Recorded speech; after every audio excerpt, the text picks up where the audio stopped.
section of the CP Republic. Well, if you noticed, kakaiba ang mesa natin ngayon. Nag-improve. Marble ba? Marble. Oh, parang marble na yan. Hindi na kahoy. Hindi na kahoy. Asensado na ang CP Republic after 12 episodes. Tapos babalik ulit after the next episode. Well, as we said earlier, we're here at the Solaire. So, tama ba pronunciation? Solaire. Di ba alam? Pero, we're here at the Solaire Resort and Casino. Dahil kina-cover namin ang next na Samsung Galaxy device. Yes, the Samsung Galaxy. Pero hindi Samsung Galaxy ang pag-uusapan natin ngayon. Yes, hindi. Oo, ang nasa natin ngayon ay yung ang nasa ilalim ng camera natin ngayon ay ang BlackBerry Classic. Yes. Okay, so we did talk about the BlackBerry Classic a couple of weeks back. And fortunately, BlackBerry Philippines was able to send us a review unit, and I've been using this phone as my main phone since it arrived earlier this week. So, tingnan muna natin ang specs ng ng Classic. So, yung display ng Classic is mas malaki na yung screen niya. 3.5 inch ang touchscreen display. With Corning Gorilla Glass 3. Yes. Tapos processor niya, it's 1.5 GHz Qualcomm dual core Snapdragon processor. 16 gig internal storage, expandable up to 128 gig via micro SD. Tapos 2 gigs ang RAM, tapos 8 megapixels ang camera niya, main camera, 2 megapixels ang front. Battery is said to last up to 22 hours of regular usage. Now, we talked about before na sabi raw nila walang LTE, pero if mamaya siguro baka makita niyo yung LTE signal. Actually, nagulat ako when I inserted my SIM card dito sa Classic. Nagkaroon ako ng LTE, 4G LTE na na signal. So I don't really understand if may, ano ba talagang release, kung may LTE o wala. Pero based on this demo unit na pinahiram sa atin, may LTE. So siguro baka may LTE naman talaga itong BlackBerry Classic. Kasi doon naman sa what do you call this? Sa specs ng official specs ng BlackBerry, meron din daw LTE.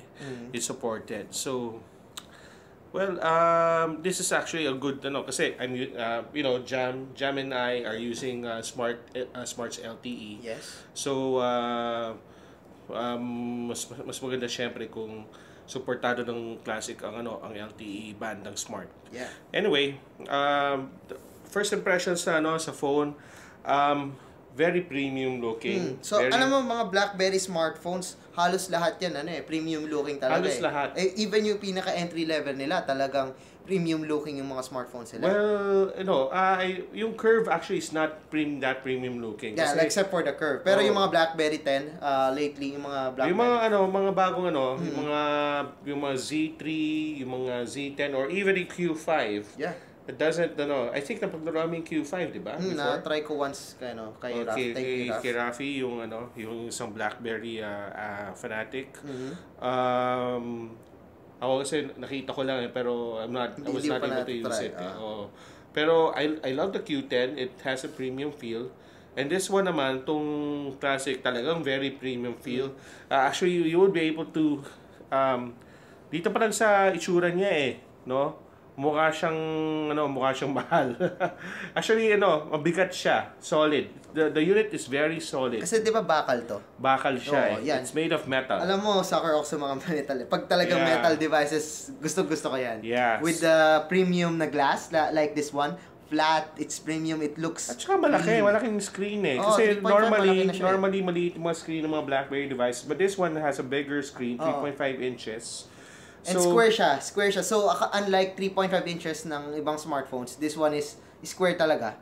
Yan. So, even 3.5 siya, same ng iPhone, mas parang mas malaki sa iPhone kasi mas matangkad. Right. Pero this one, mas wide siya. Yes. Kasi square yung kanyang 3.5 inch. Right. So, the SIM card slot and the SD card slot, it's using, by the way, a nano SIM card. So, kung naka-micro SIM pa kayo or regular SIM, you have to cut it to or change it to a nano SIM card. And basically, since dito nga nakalagay yung SIM card and yung micro SD card, it basically means that you cannot remove the back cover of the Classic. And ganda yung back cover din niya, what do you call this kind of back cover? Parang no, it's not carbon fiber. It's not parang rubber or parang rubber, no. Yeah. Pero parang hindi siya basta-basta rubber. It doesn't make it slippery to hold. Yeah. It doesn't make it slippery to hold. And I have sweaty hands sometimes. And yung pagka-rubber niya, sobrang makapit. Unlike yung sa ibang rubber Right, makapit siya. Actually, yung texture niya parang nakakatulong sa pagkapit doon sa kamay. For me, mas makapit nga to kaysa sa Galaxy S5 eh. Palagay ko din yung material ginamit sa likod ng Galaxy S5. Actually, makapit din yun. Contrary sa magsasabi, ang pangit yung likod ng Galaxy S5. But no, makapit yun eh. But this one is even, mas malakas ang grip nito eh. Mas makapit ang grip nito sa compared to any other phones that I've used before. It's solidly built. So you really know na you're really paying for a premium product. The keyboard is very very responsive. Actually, I love using the keyboard of the Classic over the Q10. Why? Kasi yung Q10, maliit ang keypad. So mas malapad yung mas malaki ang keypad ng Okay. So talagang sa Q10 comfortable na ako mag-type sa Q10. Well, yeah, it will get used to it eh, 'di ba? Pero when I started using the Q10, wow, na ako. Ang sarap kagad. Ang sarap kagad mag-type. So, and I wanted to type and type. Kahit galing ka sa Android smartphone or iPhone, talagang iba yung feel once na mag-BlackBerry ka. Dude, it's really different, no? Because I own a Q10. Nanalo ako ng Q10. I've reviewed the Q10 in 2013 and nanalo ako nung nag-launch ng BlackBerry Classic, no? So I've been using the Q10 for a while, no? But iba eh. Iba talaga yung ng keyboard, responsive keyboard, and it's easier to type because of the space, because of the size. You'll really find it enjoyable to type on the Q10. Heck, I even although naka-draft pa lang, I even wrote like a 2-paragraph blog post on the BlackBerry Classic. Okay. So kasi may WordPress din ng ang BlackBerry Classic eh. So nakapag-type ako ng So speaking of software, this one already comes with the 10.3.1 na software, which is the latest. Actually, yung BlackBerry Classic is already pre-installed with the latest software. Just last week nagkaroon ng update ang BlackBerry for certain devices like the Q10, like the Z10. So sila na rin naka 10.3.1, which actually lets these users to enjoy for example, longer battery life. Yeah. Yung mga iba, it's most especially din yung Amazon App Store, which boasts around 200,000 apps that you can download, even the known apps like 200,000. Yeah, like a Tumblr, like Candy Crush. Pwede ka naman mag-sideload ng applications. Yan. So LTE. So lumabas na yung LTE signal. So may LTE talaga dito sa Pilipinas. Sa BlackBerry Classic. Sa BlackBerry Classic, meron. And I'm using it and mabilis. Ginagamit ko siya as a hotspot once in a while for to upload my blog post. Effective talaga yung LTE niya with smart LTE connectivity. Anyway, the power button is found here on the top. Actually, logical naman yung pagka-place nila sa task kasi hindi siya ganong kalaki na smartphone. Kasi kung malaki yung smartphone mo, that's like 4.5 and more than 4.5 inch yung display, most probably nasa side yan. Pero since hindi naman ganong kalaki, okay lang na nasa top yung kanyang power button. Right. So the other buttons on the side, yung the volume control buttons, then Sige. So, jump talaga nang di-distract parate. Baka lang. Joke lang. So, anyway, yun nga, as I was saying, it comes with a 10.3.1 software. So, when you boot this up, this is like your lock. This is your lock screen. So basically, the lock screen tells you the time, your calendar, your next calendar event, and a peak of which they used to call, or they still probably they are still calling it BlackBerry Peak. Yung dito yung number of emails mo or your social Facebook. media and any alerts, notifications. So if you're going to open up the phone, so it's just slide it up, and then ito yung parang so this is like our home screen. So and basically anything that you open, any applications that you open will be found here. As you can see, wala tayong open na application. Okay, so if you swipe to the left, dito na yung makikita yung mga applications mo, those already that were already pre-installed, or those applications that that you have installed after booting up, downloaded from the BlackBerry world or the Amazon App Store, as you can see here. Most of the there are a lot of pre-installed apps here. Instagram. Like notice ko lang. Okay, so there are a lot of pre-installed apps like yung Box, which lets you which is like Dropbox. You can store files on the cloud. You have the password keeper. Evernote is already pre-installed. Facebook is already pre-installed. Twitter is already pre-installed. LinkedIn and Foursquare are already pre-installed. YouTube, later na yan. So it's already it's already found here. Then this one also has NFC. So, but the smart tags ng app na to is not just for NFC. If you see a barcode, you use the smart tags, you open up the app, and then tapat mo na sa barcode to download an app. Okay, so that also works.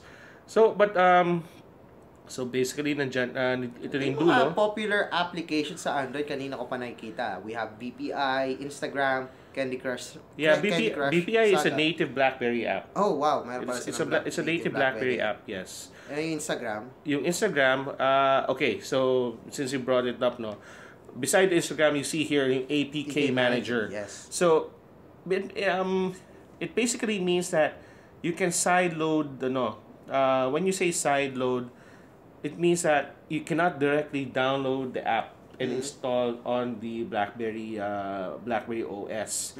These Android apps, in order for these Android apps to be installed, and not all Android apps can be installed and used on the BlackBerry Classic, you have to download the APK. Alright. Yung APK, yun yung installation file ng mga Android applications. So in order for you to do that, what I simply do is search for example, Instagram APK. Then you will find the sites that will let you download the APK file of Instagram. Choose whichever version you think is the latest. Download it, and once you have already downloaded it, you can download an APK manager or simply double click on the APK and it will install by itself. So mabilis lang. It's okay. Hindi hassle. Although sa tingin mo, pag sa mga consumers na hindi masyadong techie, medyo they will find I think they will find it a hard time. Yeah, yun yung to be very honest and frankly, not everyone will understand, even if the way I said it sounds simple. The normal tao na who took years to understand how to use Android. It took 5 years to understand Android na kailangan mag-sign in using a Google account and download via the Play Store. It took them 5 years. I don't think they will be able to do the same thing with the Classic, unfortunately. So probably they need help. I suggest if you don't know how to do it, seek help from someone who knows how to do these things. But it's quite easy naman if you just have time to read. Siguro mga time to read. If you have time to read and try to practice it, And there are YouTube instructions naman available. Yeah. So don't be discouraged. Don't be discouraged about it. Like this one, I was able to install it on my own. I mean, bihira ako mag-sideload it because, you know, parang I'm not a fan of it and I'm not sure if I'm doing it right. But, well, I was able to do it. However, not all apps work with the square screen. Yeah, yun yung nagiging problem sa iba. So, like this one, yes, you have a 3.5-inch screen, but it's square. And Instagram does, well, it's not suited for square screens. As you can see here, you have to scroll, okay?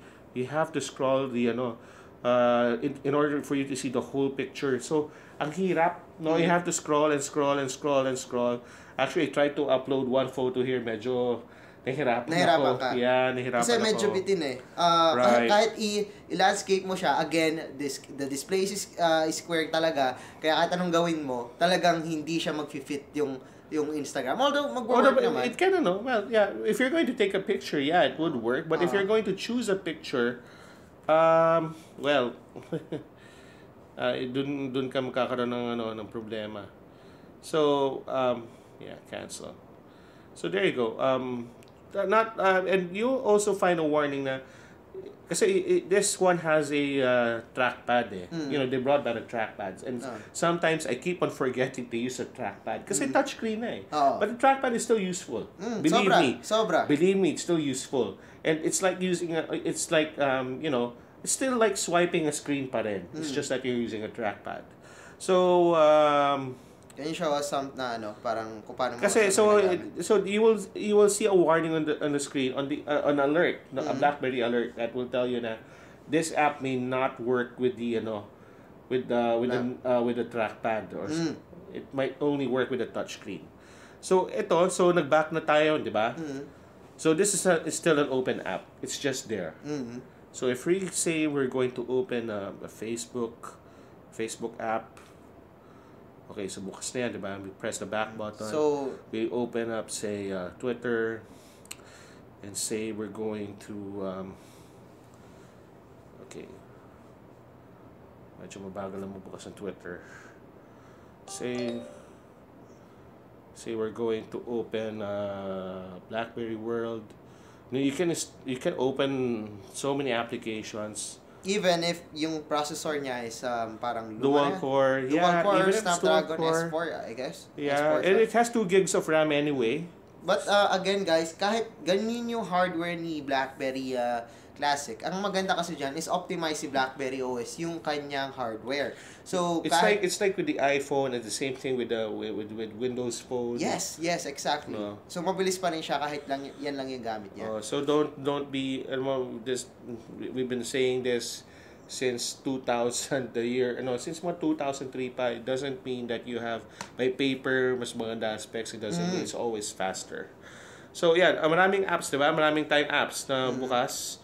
So if you want to close if you want to close an open app, just simply press the X button and now it's clear. Okay, so shortcut for the camera is here. We'll go to that later. And here you'll see the BlackBerry Hub. If you swipe to the right, ito yung pinakadulo ng screen. This is where you can find all your messages, all your alerts, all in one app. All in one window. So pati mga calls, mga missed calls, notifications on Facebook, emails, alerts, all sorts of things. Ayan, nandito lahat. So it's all there. So it's you won't be able to miss anything. It's all there. So tulad nito, si paring Ison, si Asus guy. Si Mr. Asus guy. No. Hindi, siya si Liam Neeson. Liam Neeson. Liam Neeson. May bago siyang movie, Taken 4. Taken for granted. Hi, Ison. We love you. So, there's a notification from Ison that he liked my picture of our room here in Soler. Diba? Ganda nung. Nainggit kayo, guys. Yeah, so, yeah, so nandiyan yung notifications. So lahat ng notification mo, I mean, Facebook, Twitter, phone calls, everything's there. But you can also, if you don't want to see all your notifications there, you can simply select, which one you want to go to. Pwede sa Facebook lang, pwede sa calls lang, pwede sa pin messages, pwede sa Twitter. Well, I'm ashamed to say this, no. BBM should also be here, mga pin messages and all, but unfortunately wala akong ka BBM. So I don't I feel like a loser here because dati when I was still using BlackBerry back in 2011, marami akong ka BBM, and this time parang wala akong ka BBM. Wala nang gumagamit masyadong BBM. Sad to say, it looks like na wala na nga talagang gumagamit ng BBM. And I've been asking people, sino sa inyo dyan may BlackBerry pin kahit na hindi na kayo gumagamit ng BlackBerry. Unfortunately, they've stopped using the BBM app. It's sad, no? Because it used to be very popular before. And yun yung parang parang yun yung benchmark ng messenger that time na parang kailangan ang experience natin similar to BBM, the security, the experience, everything. Maganda talaga BBM that time. Yeah. So, let's go to the apps now. Since we're talking about yung mga we talk about BBM and wala ka masyadong BBM. What about yung apps? And these, again, this is a concern. We already talked about downloading the APKs, but what does the App Store? What is this? The addition of the Amazon App Store, is it enough? Okay, so this is the Amazon App Store, and yeah, so some of the popular apps are here, like the Angry Birds are here. Temple Run is, I believe, parang may nakita yata ang Temple Run. I'm not sure. But you were able to see Candy Crush, naka-install dito sa So I was able to download Candy Crush from there, from the Amazon App Store. Yeah, Candy Crush is also here. Yeah, even then, one of the most popular games ngayon, yung Crossy Road, meron na rin sa Amazon. Clash of, hindi. Kala ko Clash of Clans. Clash of Clans. We have a Crossy Road too. Crossy Road? Is that popular? Yeah, it's getting popular. Talaga? Okay. So, well, it's not that much. Kasi I don't need 200,000 apps because I try to look for more. And okay, ganito. One of my readers who happens to be a classmate of mine nung grade school, he asked, what's the deal about Viber? So I checked out Viber if it's available for a BlackBerry OS 10. Urong sulong ang BlackBerry sa OS 10. I found out na urong sulong. Sabi magre-release, sabi hindi. Sabi magre-release, sabi hindi. And then they did. And then I tried to look for it sa BlackBerry World. We'll go to BlackBerry World na rin, no? It's not there. Kasi sa BlackBerry World parang hindi mas kakaunting applications diyan kasi yung BlackBerry World yun talaga yung mga applications na optimized for the BlackBerry 10 OS. Yes. And what yun nga Viber is Viber 10. Viber 10 is actually optimized for OS 10. But guess what? It's not here. So bakit kaya? I was not able to research well about this. I was not able to research. But what I did try to do is find maybe yung Viber 10. So I did find it. I used smart tags to download the app, and ito nga yun, yung Viber 10, I was able to see it. So when I tapped on it to download, what happens? Ito, tingnan natin. Unavailable for this device. So bakit kaya? So actually gulo, hindi ko rin maintindihan. But there's this local Mac forum, yung Philmag, Philippine Macintosh Users Group. Yung isa sa mga moderators doon, the great Butch Dalisay, one of the great literary writers, and also a Mac fanatic, and a BlackBerry user. He's using a BlackBerry Passport, and he was able to download the Viber app on his Passport, which I tried to read, but hindi ko masyado na-gets yung sinabi niya. So I have to, I guess I'll have to try to ask him again, ask him on how he's able to do that on the Passport. So it seems that, but the bottom line is it's not easy, because it should be easy. I mean, Viber is easy to download on your iPhone, on your Android, and heck, even on the Windows Phone device. Yeah. Pero yun nga hindi ko na maintindihan kung bakit wala. So tayo magagawa na dun. Yeah.